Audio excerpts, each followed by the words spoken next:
মা, না না না, এই লাশ ছোঁয়ার অধিকার তোদের নেই। তোদের পাপী হাতের স্পর্শে এই লাশ অপবিত্র হয়ে যাবে। আমার মমতার আত্মা কষ্ট পাবে। বাবা, মিথ্যে মিথ্যে মিথ্যে, আমি কারো বাবা নই, আমি তোদের বাবা নই। বাবা, বাবা তুমি চুপ করো বাবা, আর পারছি না শুনতে। মায়ের মুখাগ্নি করা থেকে আমাদের বঞ্চিত করো না বাবা, আমাকে তুমি পাপী করো না বাবা। পাপ?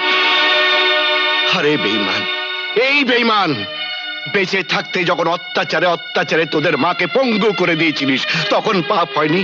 অত্যাচারে, অবহেলায়, অপমানে, অবজ্ঞায় যখন তিলে তিলে মৃত্যুর দিকে ঠেলে দিয়েছিলিস তখন পাপ হয়নি?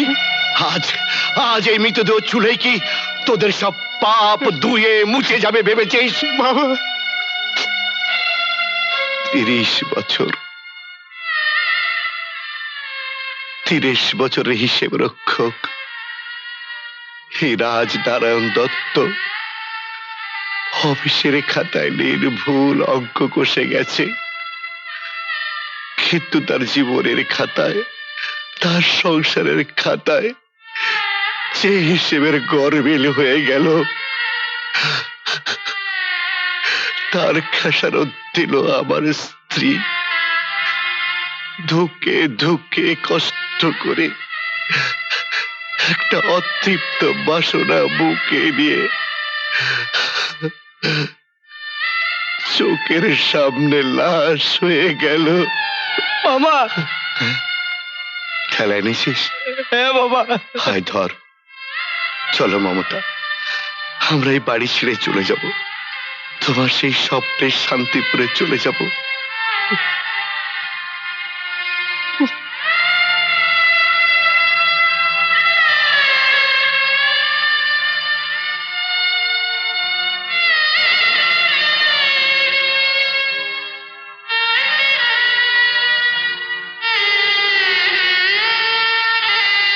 মা, মা গো,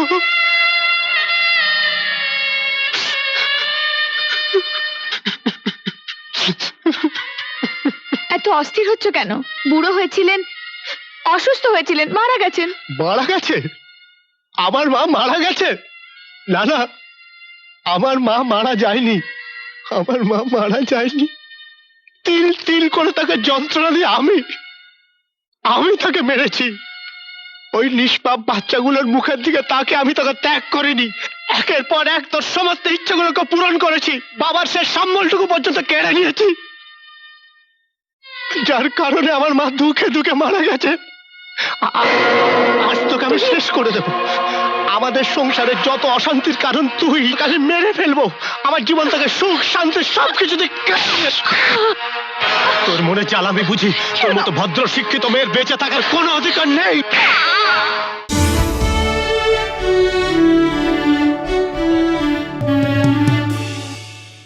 এমন আরো অনেক ভিডিও দেখতে এই চ্যানেলটি সাবস্ক্রাইব করে নিন এবং পাশের বেল আইকনটি প্রেস করে দিন।